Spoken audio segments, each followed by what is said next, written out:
જય માતાજી, હર મહાદેવ મિત્રો. મારા જીવનના એક નવા પડાવની શરૂઆત કરી રહી છું ત્યારે જેટલા પણ લોકોએ મને શુભેચ્છાઓ આપી, મને પ્રેમ અને આશીર્વાદ આપ્યો હોય દરેકનો હું દિલથી આભાર માનું છું. રહી વાત કે મારા સદપણને લઈને છેલ્લા ઘણા સમયથી મીડિયામાં અનેક તર્ક વિતર્ક, અનેક ચર્ચાઓ ચાલી રહી છે, જેને લઈને હું અત્યાર સુધી મૌન હતી, કારણ કે વાત મારા સુધી સીમિત હતી. પણ વાત જ્યારે હવે મારા પરિવાર પર છે, મારા પિતા પર છે, ત્યારે એક દીકરી તરીકે હવે મારાથી સહન નથી થતું અને મને લાગ્યું કે હવે આજે મારે બોલવું પડશે. એક બ્રહ્મકન્યા હોવાનું, એક બ્રહ્મ દીકરી હોવાનું મને એટલું ગૌરવ છે કે જેને હું કદાચ શબ્દોમાં નહીં વર્ણવી શકું. અને હું અહીંયા સુધી પહોંચી છું એના માટે શિક્ષિત અને સમજણી જે બ્રહ્મશક્તિઓ છે, બ્રહ્મ સમાજના લોકો છે, એમનો ખૂબ ખૂબ ફાળો રહ્યો છે મારી આ જર્નીમાં. અને હું તો નસીબદાર છું કે મને 18 વર્ણના લોકોનો પ્રેમ અને સપોર્ટ મળ્યો છે અહીંયા સુધી પહોંચવામાં.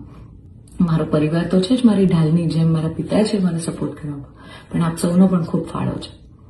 પરંતુ કહેવાતા સભ્ય અને મોડર્ન સમાજમાં જ્યારે અમુક 2-4 અસામાજિક તત્વો છે જે લોકો અત્યારે પણ દીકરીઓ માટેના રૂલ્સ અને રેગ્યુલેશન નક્કી કરશે કે દીકરીઓનું લિમિટ ક્યાં સુધી હોવી જોઈએ. દીકરીઓને ફ્લાય કરવા માટે પાંખો મળ્યું છે, એને વીંજવાની અને એને કાપવાની વાતો છે. આ બધી દીકરીઓ અત્યારે તેજસ જેવી પ્લેનો ઉડાઈ રહી છે, યુદ્ધ કરી રહી છે, રણ મેદાનમાં છે, સંસદમાં છે, વિજ્ઞાન અને ટેકનોલોજીમાં છે. હમણાં ઓપરેશન સિંદૂર જે થયું એમાં 2 દીકરીઓએ લીડ લઈને આપણને પૂરા દેશને ગૌરવ અપાવ્યું. ત્યારે શું 2-4 આવા અસામાજિક તત્વો નક્કી કરશે કે એક દીકરીનો લાઈફ પાર્ટનર ચૂઝ કરવાનો શું એને હક નથી?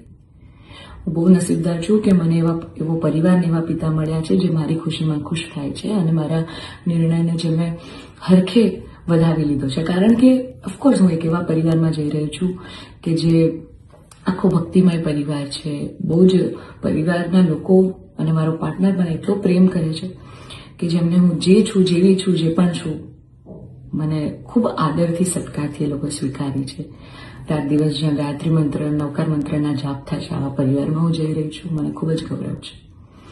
એટલે હું તમામ બ્રહ્મશક્તિઓ, સમજણી અને શિક્ષિત જે લોકો છે, બાકીના લોકોના મગજમાં નહીં ઉતરે કદાચ આ વાત, પણ જે લોકો શિક્ષિત છે, સમજુ છે, એ લોકોને હું નમ્ર વિનંતી કરું છું કે આવા 2-4 જે અસામાજિક તત્વો છે ને, કે જે દીકરીઓની પાંખોને કાપવાની વાતો કરી રહ્યા છે, પ્લીઝ એને સમાજમાંથી દૂર કરો. નકર આપણો સમાજ ક્યાંયનો નહીં રહે. તમે દીકરીઓનું સારું જ કરવા માંગતા હોય ને તો દીકરીઓના શિક્ષણ માટે વાત કરો. નાની નાની દીકરીઓ પર જે બળાત્કાર થઈ રહ્યા છે એના માટે વાત કરો. દીકરીઓની પ્રતિ